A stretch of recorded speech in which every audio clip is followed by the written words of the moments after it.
Welcome to Awkward Chats, where we take you on a hilarious journey behind the scenes of our travel adventures, and it can get a little awkward. I'm Nacy. And I'm Gary. And together, we make up Lost Girl in Tomorrowland, our YouTube channel, where we go on fun adventures all across the U.S. But that wasn't enough. We wanted a place where we could talk about the real behind the scenes that goes into producing our channel. Awkward Chats is your ticket to the real, unfiltered side of our travel adventures and a place where we can start your awkward conversations. So buckle up and get ready for an adventure full of laughter, mishaps, and of course, awkward topics. You can find new episodes every month, everywhere you get your podcast. This is Awkward Chats. Welcome back to another episode of Awkward Chats. Yeah, where we talk about things that are a little bit awkward, but also recapping our journeys along the way. And let me tell you, Route 66 was definitely an interesting and awkward experience. And if you hear squeakies in the background, my dad just got a new pup from the shelter, and she's enjoying her little dragon. She's a squeaker Ducky, fiend. actually. Yeah, she is a squeaker fiend. She's a chewing fiend. Yeah, she's special. She's special. We call her One-Eyed Daphne. One-Eyed Wanda. Yeah, but her name's Daphne. Anyways. Wanda. So we talked about Route 66 a little bit last month, where we were talking about our travels. We took Route 66 basically from Las Vegas. We went down to Route 66, took that all the way over to Oklahoma City. So what have you been up to this month? We didn't talk about that. Yeah, well, honestly, we're traveling a lot, so we're going back to LA in a few days. We've been doing that a lot. Basically cross-country flights. We are flying Cross-country now. And the sad thing is with our Delta points, I'm not really racking up that much. I should be. Last year, we would definitely be way higher. Way higher. And I'm barely into gold at this point. So I haven't even hit silver. It's kind of disappointing. And it's definitely making us rethink whether we're going to stay with Delta. I know that they just had the earnings call not that long ago, and Delta's losing money. Yep. Good. We'll see what happens next. Because I don't know. I'm not against switching planes at this point. Carriers. Yeah, same. We also got to go to the Delta Lounge. We did in LAX. The last flight, we went to the LA Delta Lounge. That was a fun experience. It was a nice lounge. Yeah, we went for breakfast. We were there at 4:30 in the morning when they opened the doors. Yeah, the sad thing with that is that they don't start selling alcohol till 6, though, but they open the doors at 4. Yeah. Yeah. So I feel like at that point, and let me know in those comments, but I think you should just be able to go behind the bar and make your own drinks if you're there before it's open. Or at least like serve those pre-mixed drinks, maybe. No, I make my own damn mimosa. I'll just go pop a champagne bottle and be like, who wants some champagne? All right, just me. Okay. Well, because if you're on a red-eye flight, if you were like in the air at that time, you could get a drink. So why can't I get one at the bar? Agree. It's because they're saving money and not having a bartender there, which I think is just kind of lazy. The breakfast spread wasn't bad. It was decent. The breakfast food is better than the lunch food and stuff that we've had in the past. Mm-hmm. Although I think this next go round, we'll see what time we make it to the Atlanta airport and see if we end up in the Atlanta. The problem with Atlanta is Atlanta is Delta's main hub, and the lounges are always so freaking busy. It's crazy. Yep. They're always full. Always full. Always full. But because we upgraded to the reserve, we do get free. We get free access, and we both have the reserve card, so we both get in for free. So we're like, if we have the time and it's not busy, why not? And I like the Coke Freestyle, so it does have a Coke Freestyle in there for those who like soda. That's always fun. And then it had orange juice and apple juice and stuff too, in case you wanted that. And coffee. They had coffee making machines. Snacks. So it's not bad. Would I pay to get in there? I don't think so. But we've talked about this. It depends on how long you're in the airport. If you're in the airport and you're like in a layover for like 5 or 6 hours, definitely. I would definitely go there. The seats are nicer. It's quieter. You go get free food and drink. Those are benefits. If you're only there for like an hour or maybe even 2 hours and less, I would be hesitant just because it's a lot of work to get in, and then you got to go run to your gate, and that's. I think if you can get right in and you're just gonna like go in, get a drink, get a snack, be on your way. But they start boarding like 45 minutes before your flight. So if you're only like 2 hours out, technically you're only an hour and 15 minutes. I could do it.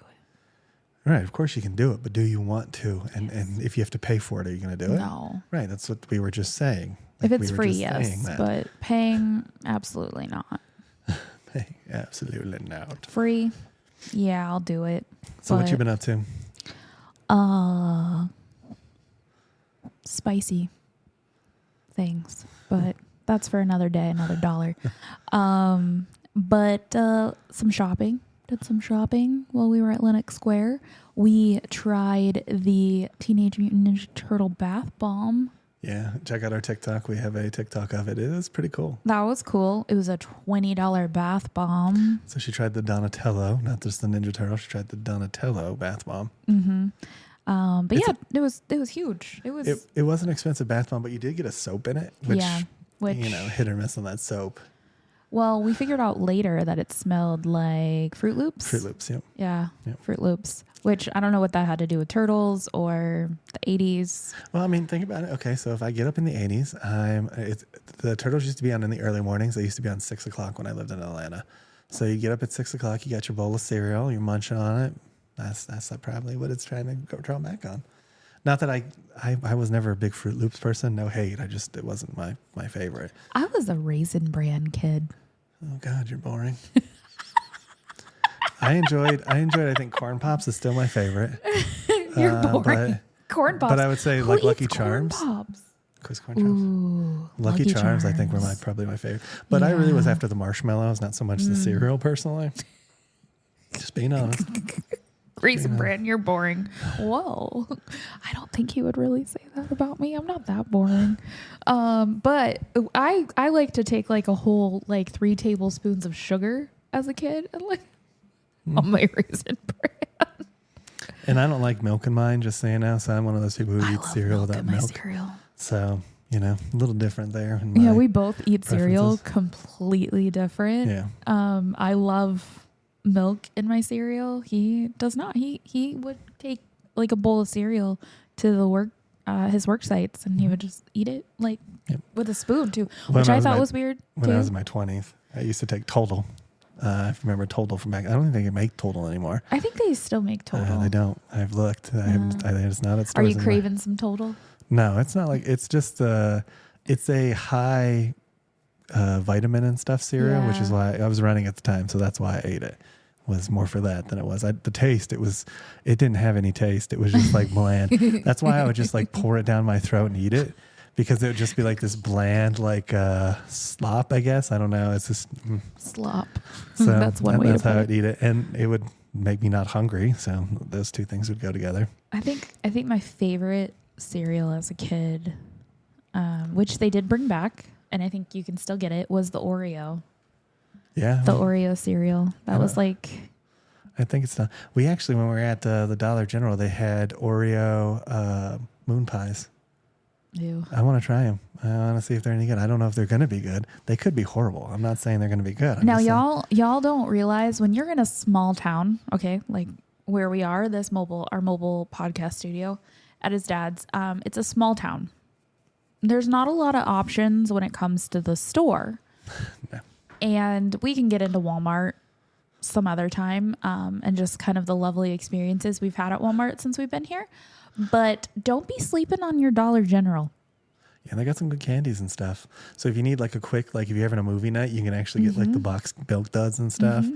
Or they just have a quick kind of grab and go. Now they don't have everything. That's the Dollar General flaw. They'll have a bunch of different sodas, but they don't have everything and candies and stuff. But they have a good selection. Yeah, we found these Nutella cookies. Oh, they're so good. I haven't seen them anywhere. I haven't seen them anywhere. But they're at your Dollar But Generals. they're at the Dollar General. Yeah, and they're just Nutella inside this shortbread cookie. Shortbread cookie. Oh, and it's caked together, almost like a sandwich. It's almost like an Oreo, but but with Nutella and shortbread. Yeah. Delicious. Amazing. Yeah. Also, another big thing that's happening here tomorrow. We're getting a new fridge. My dad's fridge. The fridge went out when we were gone, and it's been out since. And tomorrow's the big day. Now. Yeah. So we're getting, and it's going to be different. So this one's, we're talking to you guys about fridges, but we're excited. This one isn't going to be French door style, whereas like this one, like the top part's the refrigerator and the bottom part's the freezer. This one's going to be side by side. We're not exactly excited about it, but it's his dad's house. It's his dad's fridge. We're going to support him, but it does make craft ice. And it works. Yeah. He's been without a fridge for like almost a month now. And the thing is, it wouldn't be such a big deal, but we're always on the road. And so we're always eating out. So we came here and we're still just eating out. And it's like, man, I just want to make something. We go into the store today, Nacy did, and got sandwich meat. And we had sandwiches, but we bought just enough meat to make 2 sandwiches. Yep. Because my dad's on a date. It's not like we ignored my dad. But he's on a date tonight. So for us, for dinner, we made sandwiches. We literally bought just enough meat to make 2 sandwiches. Yep.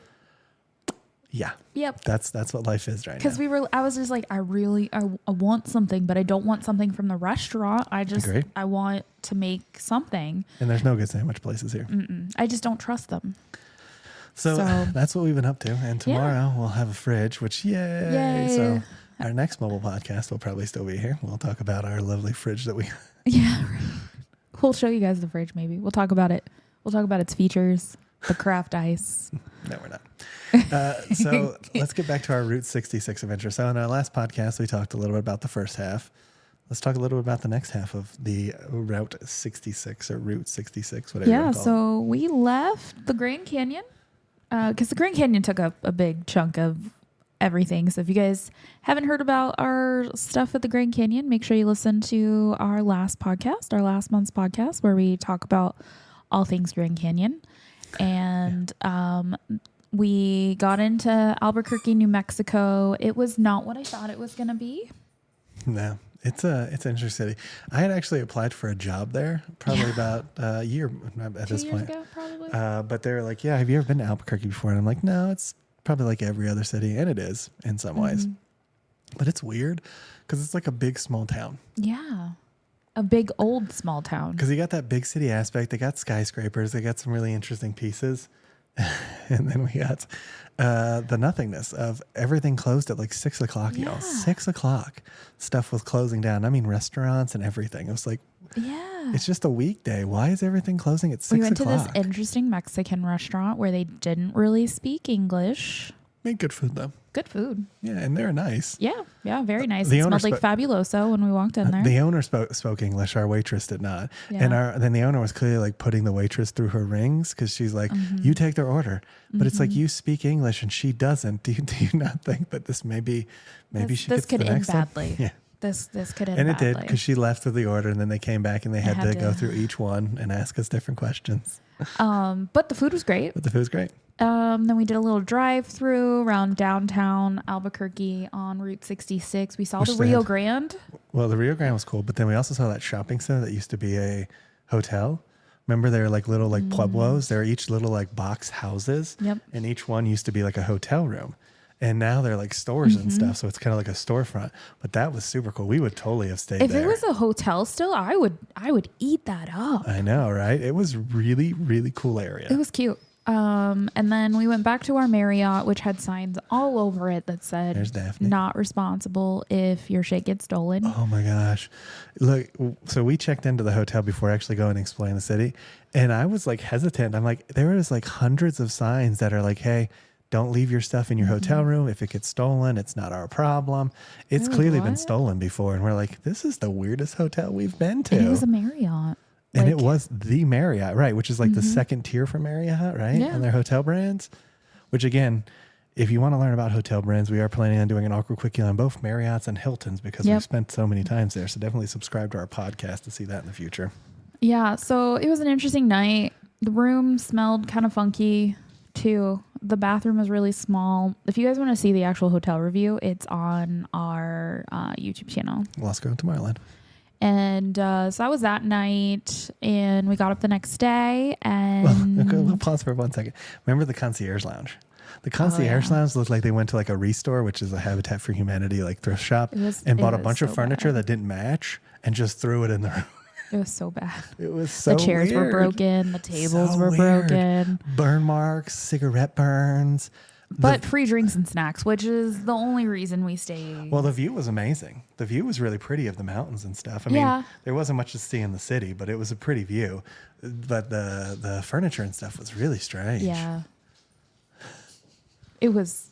Daphne's The bed trying was to get comfortable. Yeah. I will give him that. The bed was comfy. There was a weird smell, and we Yeah. ended up with sore throats after it. But other than that, again, not a bad stay. It was just, there was a lot of weird things going on there. Yeah. And it wasn't the worst hotel we stayed at, but then we went to Little Rock the next night, and it was the most fantastic hotel we've It ever was stayed like the in. best hotel we've. And we want to go back to Little Rock just for that Oh hotel. my God, yeah.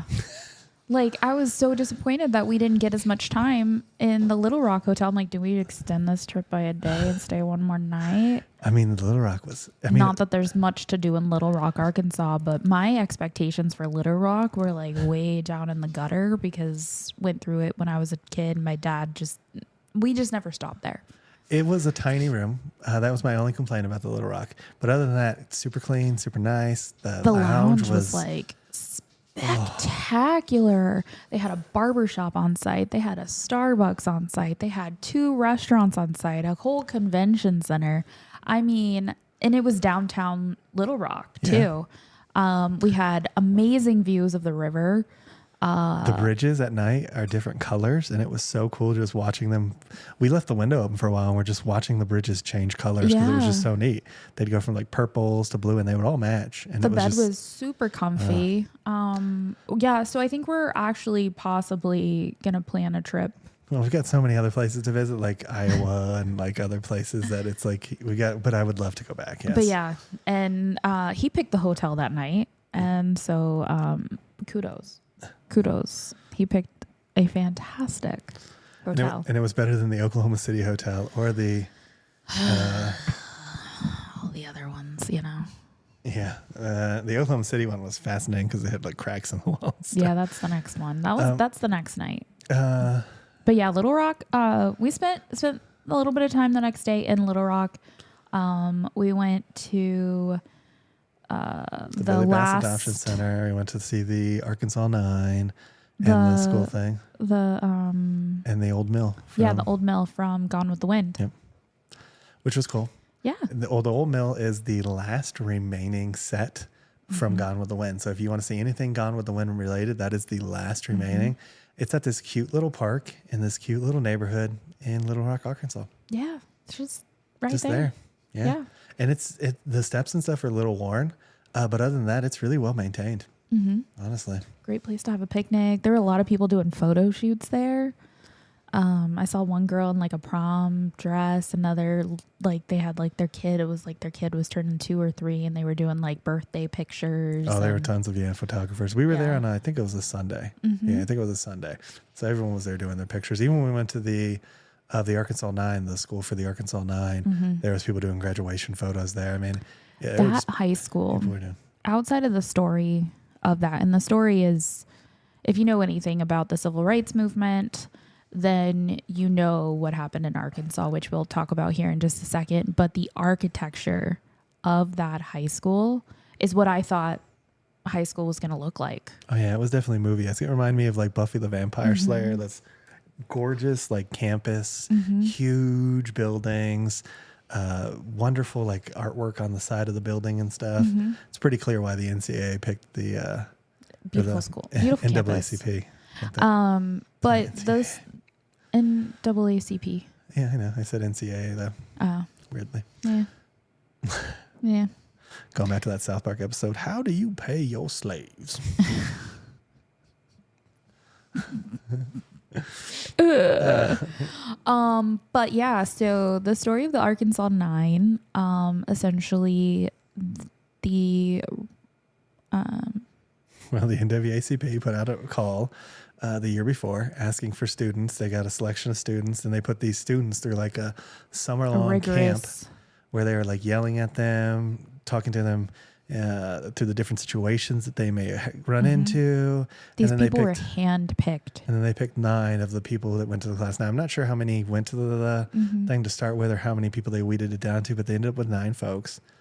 And then they basically took them to that school because the school had become desegregated. Right, because Brown versus Board of Education. And they wanted them to be basically the poster child of why, Why it'll work. Yeah. Yeah, they were trying to prove that it would work. And so there's a whole backstory with the governor trying to stop them with the National Guard. Yep. And then the president having to get involved and sending the military, removing that National Guard, bringing another National Guard in. And it's a fascinating story. Yep. And they did eventually get to attend that school. They graduated, and it's history, but it seems to be repeating itself lately. Yeah, and we got to see, so in the front of the high school, they had benches that had all of the names of the students from the Arkansas Nine.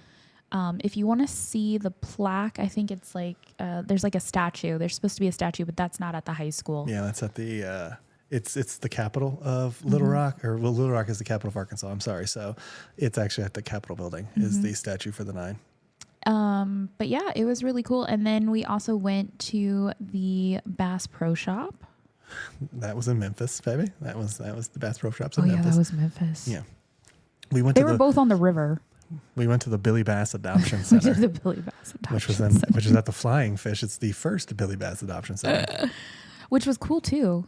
Like the walls had like hundreds. It was a wonderful roadside attraction.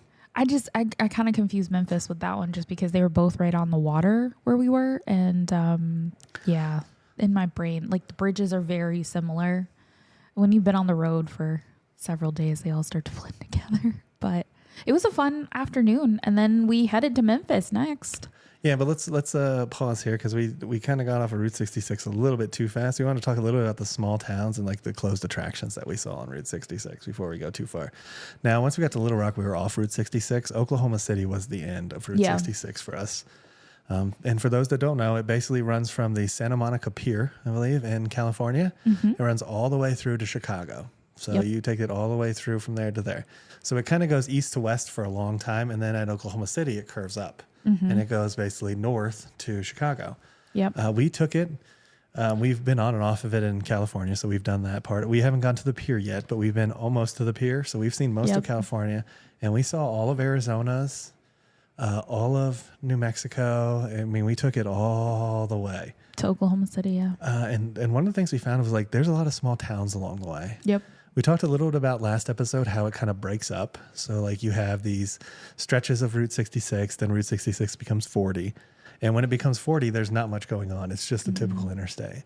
And then it'll branch back off into Route 66. And there's a lot of like dead ends and other things that happen on Route 66. So it is a little difficult to follow. Yep.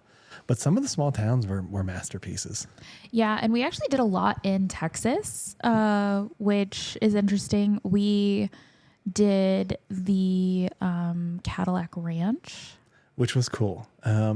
It's interesting. So we watched. It's dying. We watched another vlogger. His name is Justin Scared. He's gone there a bunch of times because he loves going to Route 66. And we always thought when we watched his videos, like, why does he always go to the same places over and over again? Like, there's got to be more to Route 66 than that. And the thing is, there is more to Route 66, and he doesn't really show all of it. But it's really like you have cities that are really trying to bring back that Route 66 flair, and then you have ghost towns, and then you have just dead areas, and then you have more cities that are trying to bring back Route 66. So Cadillac Ranch is kind of one of those areas. Yeah. It's in Amarillo, Texas, in case you're wondering. And it's kind of dying, and if it's on your bucket list of places to go, you need to go. Well, my guess is they'll restore it because only a few years ago they did that. What was it, Holiday Inn or one of the big hotel chains did a whole ad there where they repainted the cars to their original color, fixed them back up. And then within 24 hours, people had painted them again. But for their whole ad, they did that. So I'm thinking if they can do that again, somebody might come to repair it. But why did you say it was falling apart? Because I agree. But well, like, so it's like sinking. Like they're all sinking in. Okay.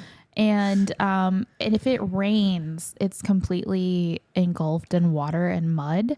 So you can't really get close to it unless you're willing to get nasty, which I was not willing to get nasty. I did not bring rain boots. If I had rain boots, maybe I would have. But it did provide an interesting ambiance to it because then you could do like the reflection off the water. And like it's just like the metal and the paint is just like melting off of it because there's so many layers there. Definitely, there was like only 2, I think, that still had tires left on them. It's definitely falling into disarray, but I would say definitely if it's on your list of things to see, do it now. Yeah, I would say for me, the paint, there's so much paint on it. It's actually like comes off in like almost sheets. So there was one car where the whole roof is basically like falling into the mud pit right now. And it definitely could use a little bit of work. Yep. Just because, like Nacy said, it's falling apart. Some of them don't have tires anymore. Some of them do. But it could definitely use a little bit of some touch-ups there. TLC. There's like a trailer out there that sells paint. It sells some like stickers, and it sells some magnets and stuff. So there's some like really sort of interesting pieces out there that you can see too. And it's worth going to. It really is. It's a really nice roadside stop, but there's not much to it. It kind of reminds me of Seven Magic Mountains in Las Vegas. Yeah, I would agree. Except you can't spray paint Seven Magic Mountains, which I think if you could, that would be kind of cool. And it'll probably come in the future. For years, you couldn't spray paint those cars. Yeah. So that could be a future thing for Seven Magic Mountains. We Who did knows? buy stickers. We did. We didn't do spray paint because of the water. We couldn't really get close enough to it. And neither of us wanted to really get all dirty and stuff and do it. So we were just like, nah, we're good. But then the next place we went, which was also in Amarillo, Texas. Yeah, which is the Big Texan. So we're going to talk about that in a second, but let's take a break. So we've made it to Amarillo, Texas after the Cadillac Ranch, which we talked about in the other segment. If you want to hear our full journey of Route 66, definitely check out Awkward Chats wherever you get your podcast. Yeah. And so while we were in Amarillo, we were hungry. Yeah. We were looking for some place to eat. And we saw billboards for the Big Texan.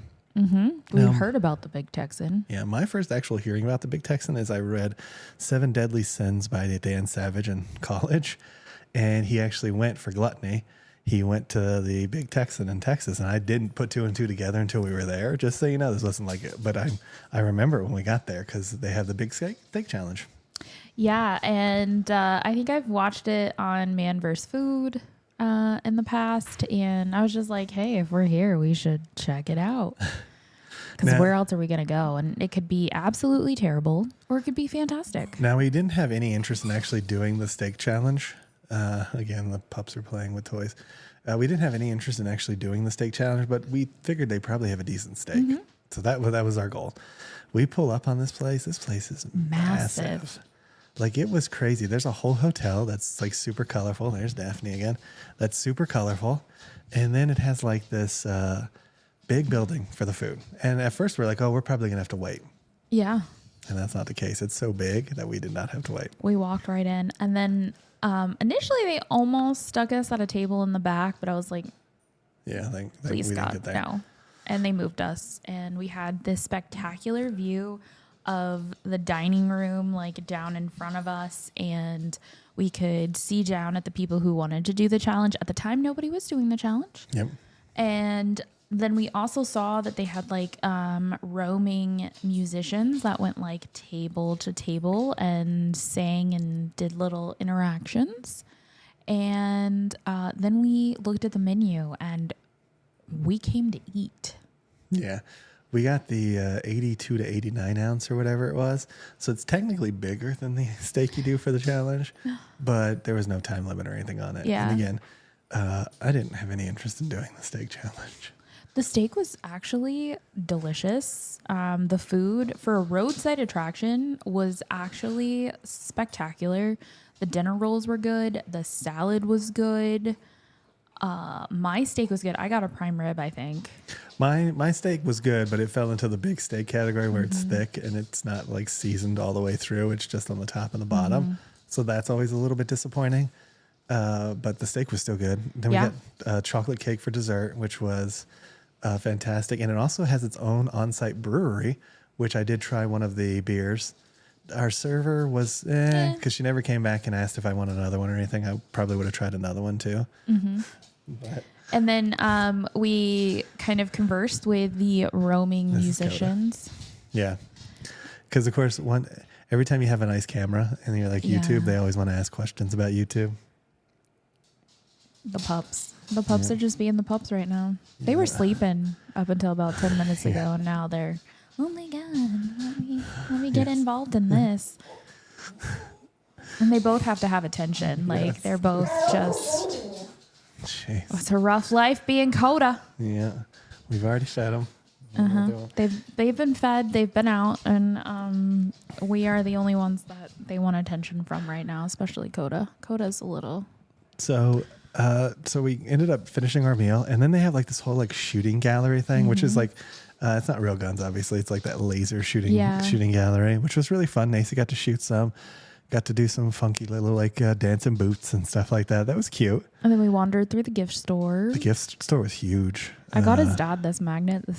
Somebody that loves me went to the big Texan and got this magnet for me. I was like, it's perfect. Yeah, it was nice.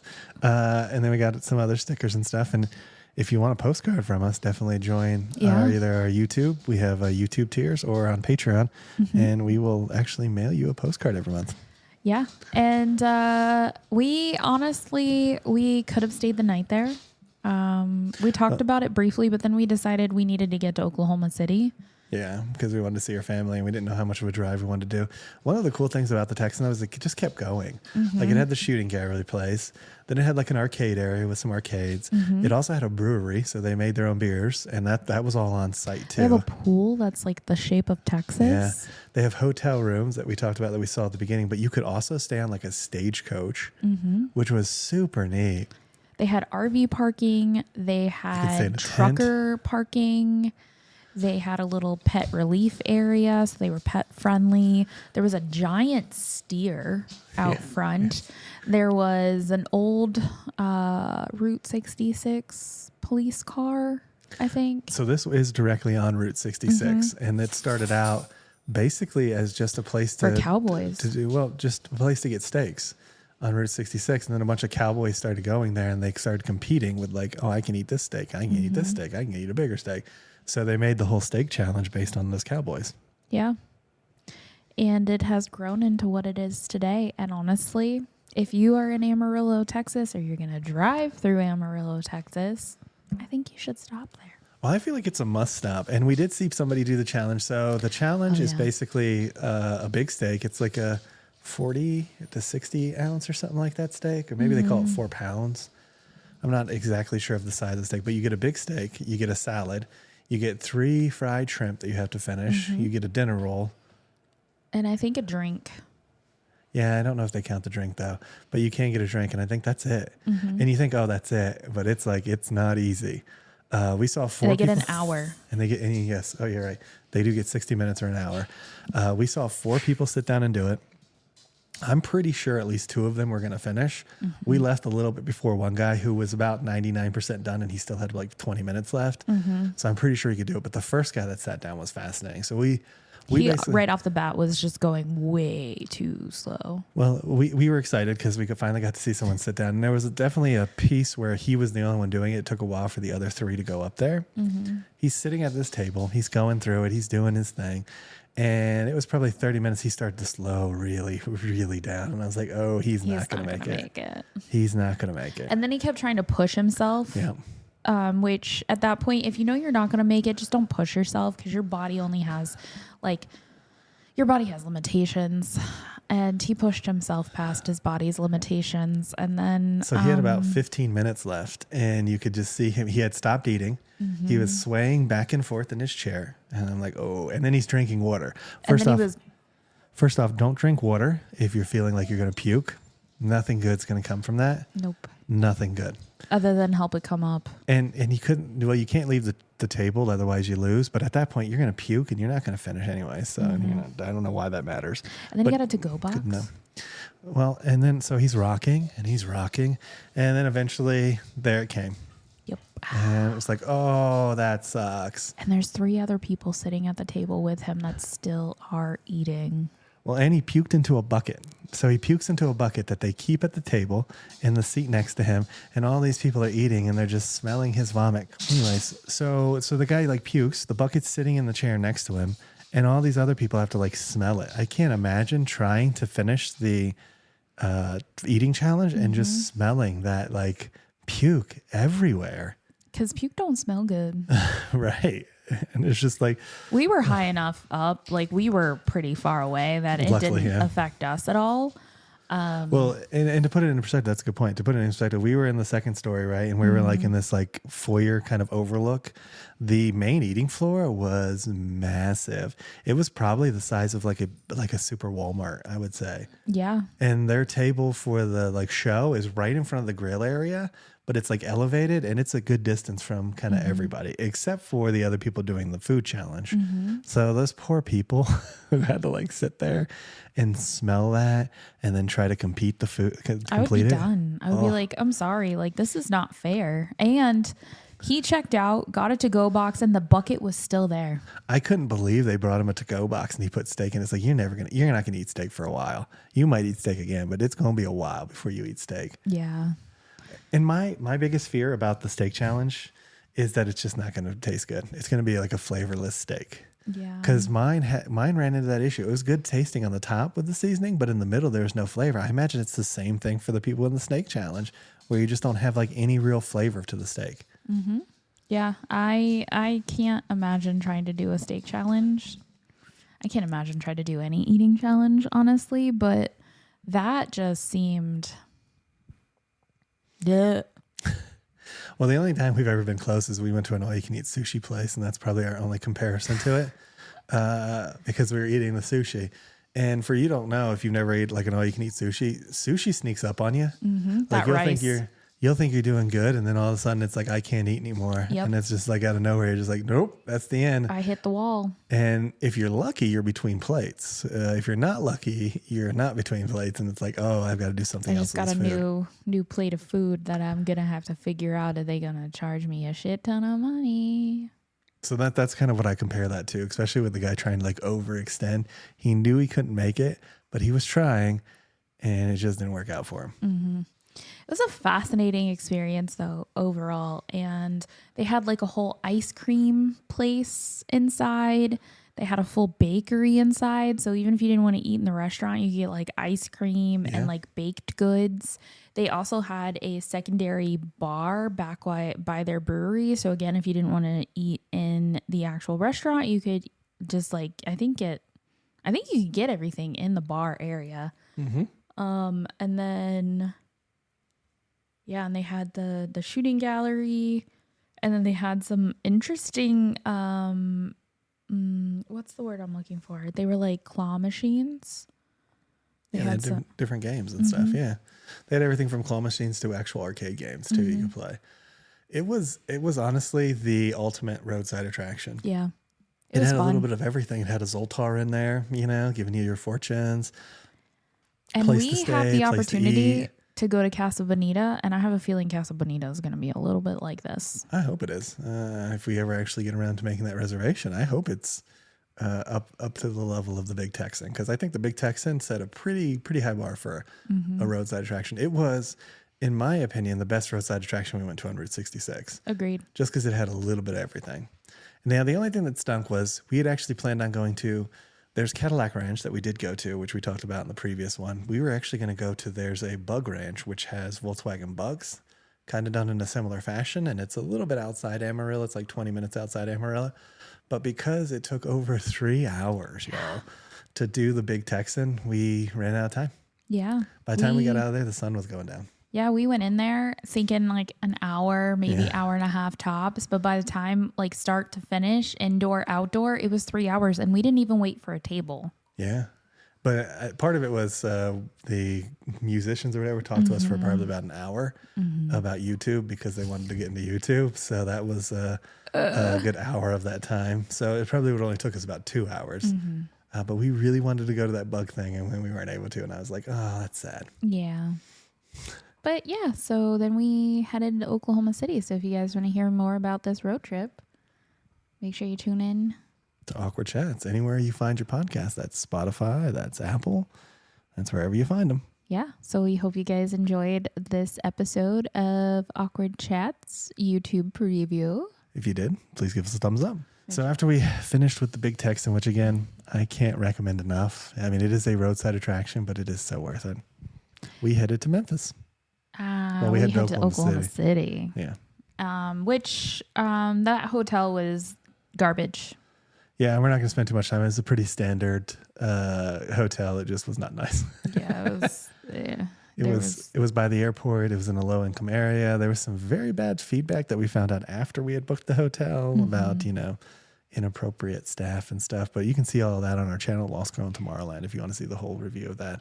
Now, But something we did do good was the food. Good food. Yes. We went to this burger place that was in Cadillac. downtown OKC. It's called Cadillac.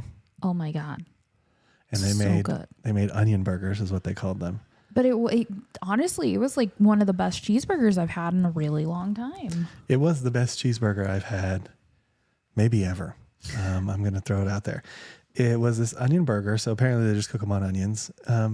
You don't get that strong onion taste that you do like a raw onion. So if you're afraid of that, that's not what the taste you're going to get. It definitely gives it like this caramely kind of like I don't know, almost gives it like a slight sweetness maybe. I don't know how to explain it. They also had like a special sauce that went on it. So then the one that I had a hash brown on it. It had 2 patties, cheese, this cattle sauce. It tasted so freaking good. I could have ate 10 of them. It was delicious. And they weren't that expensive. No. It was a very niche. It was a gentrifying area, right? Yeah. Because it was like right by the homeless shelters and stuff. So it's definitely a gentrifying area. Yeah. So maybe not be there that late at night. I don't know. I'm, again, not from Oklahoma City. You can tell us in the comments below what you think about that. But it was like right in the downtown area. The burgers were great. Yeah. We got a corn dog. The corn dog was fantastic. The desserts, again, you can talk about desserts. You were dreaming about that. So I still am. They basically took an Uncrustable and deep fried it. yeah, it was a deep fried strawberry Peanut butter and jelly sandwich. Oh, That's weird. oh. If you can get your hands on an Uncrustable and deep fry it, holy shit. And then they had a really tasty milkshake. We had a milkshake too, which was fantastic. We tried like a little bit of everything there. And honestly, everything we tried was delicious. We were like, should we stay another night in Oklahoma City and just like eat here again tomorrow? They made homemade lemonade. Oh, Yeah, they had Yes, like that was homemade great. lemonade. That was delicious. man. I was fighting some blood sugar numbers after that stop. I mean, it was so good, y'all. At first we were just like, oh, we'll just stop, get a burger, head out of town. Yeah. We got in there. It smelled amazing. And it definitely had so we stopped in there. We were like, well, just get this really quick and we'll, kind of go on because we weren't really doing too much, right? And we thought, no, that's a good burger. We went in there. The smells were fantastic. Yeah. I mean, oh my gosh, did that place smell good? Yep. And then we're just like looking at everything, or like there's a bar, there's a full service bar there too. So if you wanted drinks, you could go there. Wow. And ironically, the Zach Bryan concert was going on that night, which I thought I was going to get to go to in like another week or two, but I didn't get to go. So. Yeah, and we actually, the Oklahoma City at the time was playing a playoff game too. Luckily not in downtown, somewhere else, or that place would have been crazy. We got lucky. So we got in, got the food, and then we hit the road and we made our way to Little Rock, which is what we talked about earlier, where we stopped in Little Rock and had a fantastic day, fantastic stay. We're not going to go back into that because we just talked about it. But then we went to Memphis. And we've been to Memphis a few times already. And check out Lost Girl in Tomorrowland, a bunch of videos where we went to like Elvis's and did some other things there too. And on our bucket list was to stay at the Peabody. So if you don't know what the Peabody is, it's basically a hotel that's obsessed with ducks. Yeah. Simply. It's like a really seemingly high-end hotel that's obsessed with ducks. Yeah, it's a really old hotel. It looks like what the hotel from Tower of Terror would have looked like when it was functioning. It's very much like old Hollywood money look to it. Yeah. It really does remind you, I mean, less cobwebs, but it really does remind you of the old Tower Hotel that you walk into at the beginning. It's got like the bellhops, they're all wearing their little outfits. The outside like valet people are wearing the outfits. Everyone has uppity. like these. And the outfits are kind of red too, which just kind of reminds me of Tower of Terror too. Yeah, like the more you think about it, the more you're like, am I at the Hollywood Tower Hotel? Like, And one of the elevators gets shut off all the time. So the red outfits do kind of match the Hollywood Tower of Terror, which is fascinating to me. Maybe that's where the Imagineers got the ideas. It's possible. So you get into the hotel, though. They got this huge, beautiful lobby. That's where the ducks typically are. There's like this nice fountain. And if you look them up online, that's kind of like the centerpiece of the thing. There's like this fountain with the ducks in it. That's where you'd find the fountain. And the ducks get put away every day at 5 and they come back out at 9 every morning and they spend all day in the lobby. Now, when we got there that night, they had already went back to their little room, which we found out later you could go up to where they stay. We just didn't, we actually didn't explore that avenue. Well, we explored the hotel, so that took us a while. We didn't realize, and I mean, all it is a duck coop, so it'd probably be just like a pigeon coop, but with ducks, I would imagine. Yeah. But we did go down to Beale Street, which was a few blocks away. We walked down to Beale Street, which was, it wasn't a whole lot there. The parties were just kind of getting started and we weren't feeling the vibe that much. I think we were kind of hungry and wanted some good food. And I want to say, I think it was a Sunday night. So it's not like, it's not like it was really hopping. So a couple of things about Beale Street, though, that we found were super weird. Have you ever been to Sam's Club or like Costco and they have those big old speakers that they do the karaoke on? That's what Beale Street was, man. It was just like 4 or 5 people with these big speakers singing very badly karaoke. Very loudly. I don't know. With broken speakers. I was like, where are we? What is this? This is the weirdest thing I've ever seen. It's like it wants to be a New Orleans, but it doesn't have the kind of like... Doesn't have it to be the New Orleans.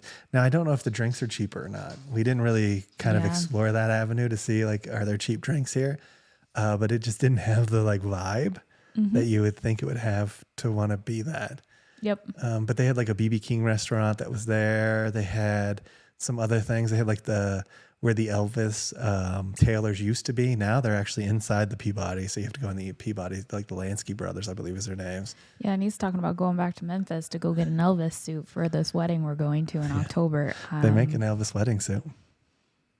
What do y'all think? If you guys write in the comments, if enough of y'all watch this episode and give us a thumbs up, I'll do it. If 100 people watch this episode and give us a thumbs up, I will buy a Elvis wedding suit and we will film the whole thing. Oh my God. We'll do it. I'll believe it when I see it. I've got to get 100 people to watch this episode and like it. So before October. Yeah. So like by September, got to do it because it takes some time to get to Memphis from here. But yeah, so we kind of explored. We got some drinks at the hotel, which we got overcharged for. That was the bad experience. Everything at the Peabody was okay. The customer service, the bed was fantastic. Oh my God, the bed was the best bed I've ever slept on in my entire life. And we found out that they have their own mattress and, we're probably going to buy that when we get a place. The views were great. The hotel was nice. We went down to the bar that night and we just ordered 2 drinks. We probably would have ordered more, but we wanted to get back up to our room because we needed to sleep.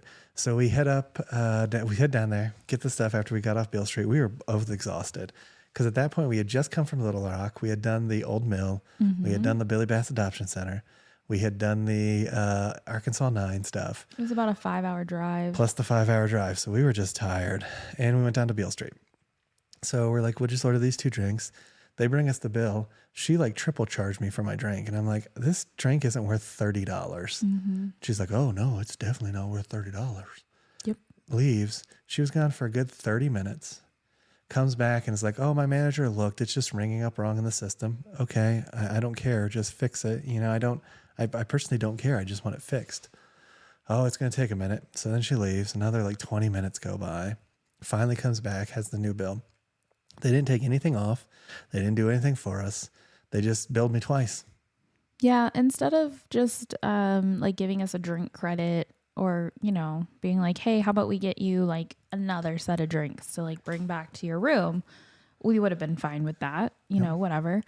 Nope, they're like, we'll have to refund your card and you'll have to wait for that refund and then we'll have to charge you again for the new price. And I'm like, wow, great customer service. Really cared. You guys really cared. So we just were like, whatever. And we went back up to the room. We ordered room service, which it was okay. which was tasty. Yeah. And the interesting thing is we ordered this duck dessert that was like in the shape of a duck. It was cute. Everything was in the shape of a duck here. It was chocolate, just so you know, it was an actual duck. Yeah. So it was like a they chocolate don't mousse. serve duck at this place, even at the French restaurant. We went to the artifacts room, or it was the artifact museum or whatever, and there was a letter there, and they're like, why don't you serve duck at this hotel? And the manager at the time's response was, we will never serve duck on this property, ever. Yep. Which makes sense. Right. I agree. But we enjoyed that stay in the art, and come to find out, so a couple of interesting trivias that we found wandering around the hotel and kind of looking at everything. Elvis signed his first record deal there, so that's kind of one of the pieces that make it really famous.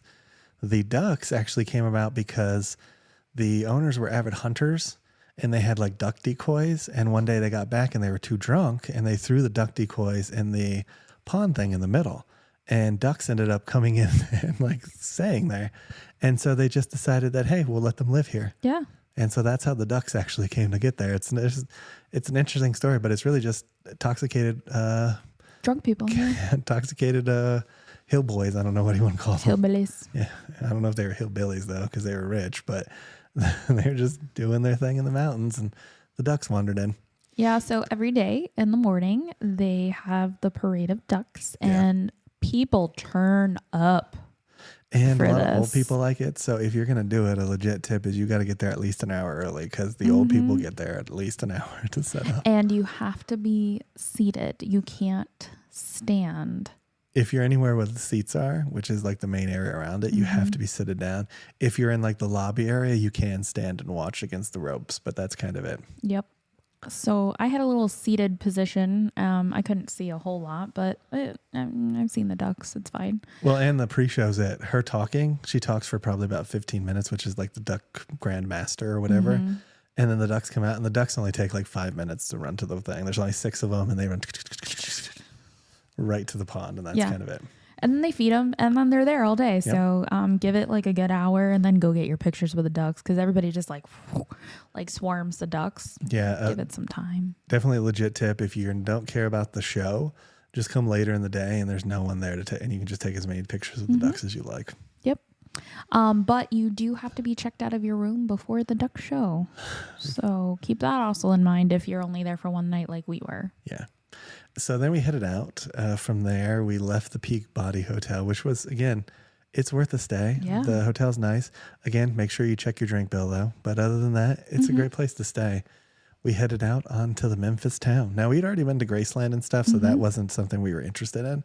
But there was still a couple things we wanted to see there. Yeah, so we went back. Well, I went back to the Aretha Franklin's birth house. Well, we went to the Civil Rights Museum first, the Lorraine Motel. Yep. Which the Lorraine Motel is where Martin Luther King Jr. was assassinated. And that's interesting. We went in. The last time Nacy was there, she did not go into the hotel. No, I just did the outside because I didn't really have a whole lot of time, and I didn't want to get like stuck in a museum with work and stuff. So I just did the outside and took some pictures. Now, you're not supposed to film in this museum, which I thought was fascinating. It's like, okay, so what do you want people to do? Do you not want people to know about this museum? I mean, I think it's the videos. They didn't want you to film the videos. So we did do some shots, but we didn't talk that much in the thing. We really talked afterwards on our YouTube channel, Lost Girl in Tomorrowland. But there was a lot of interesting features that they had in the museum. Yeah, it like starts with the slave trade. So it starts with kind of how the slave trade brought people over. And then it goes into sort of different acts that were passed. And then it gets quickly to like Rosa Parks. They have the Freedom Riders, which was a bus basically full of folks that, I don't know, were black, I guess, for lack of better terms. They were black, and they were crossing the country, and then how these horrible towns somehow reacted to them. Some protected them, some didn't protect them. So it kind of goes into that. And then it goes into the I Have a Dream speech, and it shows this like sort of like room where they're looking at the big stage down in Washington, D.C., where he has the I Have a Dream speech. And then they had a couple other sections like with Black Panthers information, stuff like that. And then you get to the hotel rooms where he was assassinated. They've redone the hotel rooms so they look like what they looked like when he was shot on that day. Which is fascinating. It's interesting seeing it on the inside. Yeah, it's weird. They're expanding to the other side where the shooter was. And I'm interested somewhat in like what they're going to do there. Cause It's just so morbid. right. It sort of brings the light to like death tourism, you know? And it's like, is that what you want here? It's really about civil rights. So it'll be interesting kind of what they decide to do with that aspect of it. But the rooms were interesting. They have one on one side, which is where his friends and stuff were staying. You're technically where his advisors would be staying, and that's kind of been cleared out, and that's where you're standing. And then they have the room that he was in. It has a little bit about him, how he got shot. He didn't say anything afterwards when he got shot. But even before he was going out, he was talking with one of his friends who did music, who was going to be at one of the church services he will be at. And he was talking about playing one of his favorite songs and stuff. So it's interesting kind of contrasting that with he was really looking forward to the night, looking forward to going to church. And he was just there for a sanitation strike. So it wasn't like... Yeah, nothing super crazy. It was this major groundbreaking thing that he was there for. It's just a sanitation strike. And that's when he ends up, getting shot. So a lot of stuff to take in there. An interesting exhibits, but it just felt, I don't know, rushed. Yeah. I feel like you feel rushed when you're there. Yeah, it was an interesting experience, and I like some aspects of the museum, but then again, it kind of goes into that other umbrella of like death tourism, and it's like, okay, what's okay and what's not okay? And don't get me wrong, I think it's 100% an important part of our history and important stories that need to be told and remembered. But I do think there's better ways to do it. So you go outside, and outside the hotel, the Lorraine Hotel, looks like the Lorraine Hotel did that day. It's got the cars and everything in front of his room. The rest of it was being refurbed, so they were painting and stuff. So I don't really know what that looks like normally. I'm guessing it just looks like the outside of a hotel normally, though. But so that was kind of the Civil Rights Museum. It's off by itself, and one of the interesting thing is, why the Lorraine Hotel? I guess we should pause there for a second. It's because that was one of the first ones that was desegregated. Like musicians, famous black musicians and stuff that would go to Memphis would stay there. That was kind of one of the calling cards for that hotel. Like that's what they wanted. They wanted amazing musicians and stuff to stay there. So that's why he chose to stay there. So it has that piece of history, which then connected because we saw Aretha Franklin's birthplace, which is pretty close by there. Honestly, it's like a couple streets over. Yeah, it's like a couple blocks behind it. And that was interesting, like getting out and taking a look at it. And honestly, the house needs a little work. They've definitely let it fall into disarray. It needs some TLC. It definitely needs some TLC. The wood's rotting. The floors are not looking good. The house in itself, if you were to buy it as a house and it wasn't Aretha Franklin's birthplace, it would just be one that you'd bulldoze and start over again for the property. So that's kind of the state it's in right now. It definitely needs some TLC to it. Yeah. So I think that was all we did. Well, that was a nice area, and it was interesting. We got out, we looked at the house. Two old guys were arguing about who's going to mow the lawn across the street, which was really cute. And they said hello, and we said hello, and it was an interesting area. I would be cautious if you were a single person going there. Just really cautious. It definitely is a rundown area of Memphis, is what I would classify it as. Memphis, in general, isn't really a super safe city. There's a lot of shootings there. There's a lot of crime there. You just be aware of your surroundings and where you're at. And I think like with every other city, you just want to be extra cautious, especially if you've never been there before. And then we went to the pyramid. We went to the Bass Pro Shop Pyramid. So which kind of looks like the Luxor, but... It looks exactly like the Luxor, which is more glassy, in my opinion. Yeah. It was the weirdest big Bass Pro Shop I've ever been to in my entire life because it was dark. So it was built originally to be like a sports team arena, and it was like supposed to be like the sports complex with like a bunch of stuff around it. That was the original goal. And then the developer went bankrupt. And then it sat for a long period of time in Memphis, and they didn't know what to do with it. And they couldn't make any decisions. And eventually Bass Pro Shop comes in like, sure, we'll take it. I'll buy it. I can't imagine they bought it for probably really cheap. It's a fascinating place. It's like the Luxor inside, but even emptier, if that makes sense. There is a hotel there. So I would stay at the Peabody if you're going there. But there's if like you a wanted wilderness cabiny hotel there. And it's very kind of like Cajun swampy is what I would call like the aesthetic inside. Which is so weird because Memphis does have like a lot of Cajun influence in it. But you're still pretty far from Louisiana. You're right. You're a good like 5-6 hour drive because we looked it up because we went to this place called like BBB Breakfast. Yeah, Big Bad Breakfast. Big Bad Breakfast.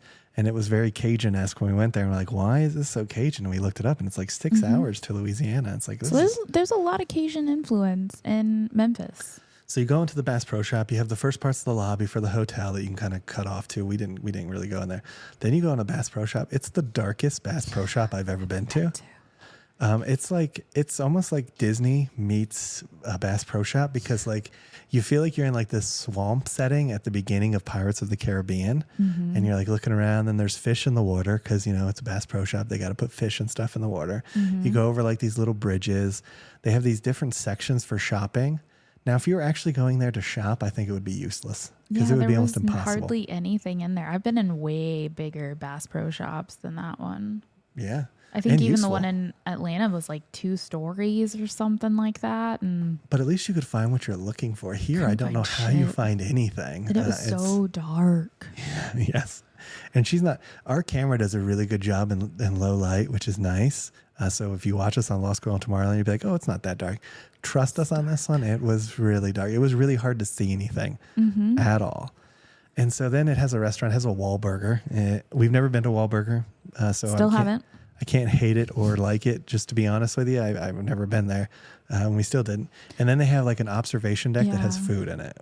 And it was $15, I think, a person. I think 18 a person. To go up to the top just to do the observation. I was like, yeah. Nah. Or you could get a reservation at the restaurant. I don't know what the restaurant served because we just really weren't that interested in it, in all honesty.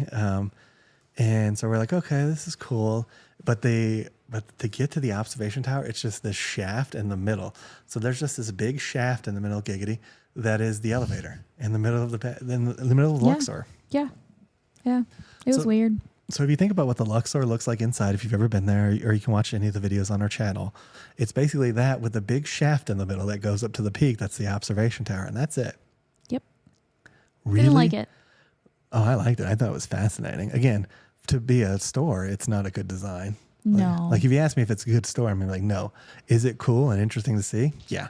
Would I buy anything there? No. So you get home and you're like, it's covered in shit. Well, yeah, and good luck. They had like these cars and stuff, like 4-wheelers and stuff in the middle that they were selling. How do you get those out? How do you get those out? You can't see anything. You can't read any of the what they have, the options. They have these tags. You could pick them up and look at them, but someone would have to bring out their phone and light it up because you couldn't read it. It's I think so dark. I did at some point. And it was just like this really weird atmosphere there. Everyone was nice, not hating on the staff or anything. Everyone was friendly and nice.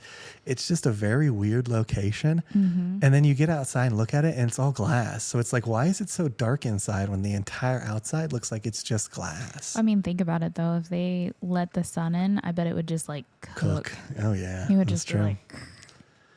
So it's fascinating. It was fascinating and weird at the same time, and I loved it. It was one of the cooler roadside attractions we went to on the trip. Because, like we talked about in our other vlog, a lot of the stuff was closed on Route 66. So when we got to these towns and stuff that they actually had open, interesting roadside attractions that we actually got to experience, I really enjoyed them. So that summed up our like Memphis area. Day. And then we headed basically to my father's house in the mountains. We stopped at a Cracker Barrel along the way. Which was okay. Which was good. Honestly, for Cracker Barrel wasn't bad. We were hungry. And we pulled in, I think, sometime around like midnight, maybe 11 o'clock. No, I think we got here about 10 or 11. Yeah. So it wasn't too bad of a day. And you think if it's on the West Coast, it would only be 7 o'clock. So we were still on the old West Coast time. And we stayed and we hung out in the mountains for like a couple weeks. And then we headed back to LA. Yeah. And now we're getting ready to head back to LA again in a couple days and do some more adventures out there. Yeah. And we have some awkward quickies coming up. One talking about the lovely car service we had to get back up to the mountains this time. God. You definitely have to check that one out. Definitely was a thing. And so looking forward, and then the rest of the year, we are planning on actually going back to where we were both from originally. In October, we're going down to Southwest Florida, which will be an interesting trip. We're also going to try to go to Halloween Horror Nights this year. They have a Ghostbusters house. I'd like to see that. But honestly, maybe do a VIP tour. maybe. I don't know. I don't like scary things, so we're going to see how well that goes. Now, if Universal would let me strap a camera to me, they would probably get amazing footage because I would scream at everything and be absolutely petrified. But we're not quite there yet. And then my sister's having a baby. Yeah. In October. My cousin's getting married. October's gonna be a busy month for us. I'm gonna probably take the whole month off. Birthdays and wedding anniversaries and all that fun stuff. So we got a ton of stuff to share with Halloween. we got a ton of stuff to share on you on our YouTube channel, Lost Girl in Tomorrowland, as well as here on Awkward Chats. And we're gonna, after we hang up this podcast, we're gonna try and get our tickets to Casa Bonita. Casa Bonita, Casa Bonita. Because ironically, when we were on this road trip, I got the email. And here we are 2 months later, finally dealing with the email because our schedule's just crazy. Yeah. So thank you guys for tuning in to Awkward Chats. Yeah. Hope you guys enjoyed it. We will come and get you guys for the next one. Ain't that the truth? Baby Ruth. Bye Bye everyone. Everybody.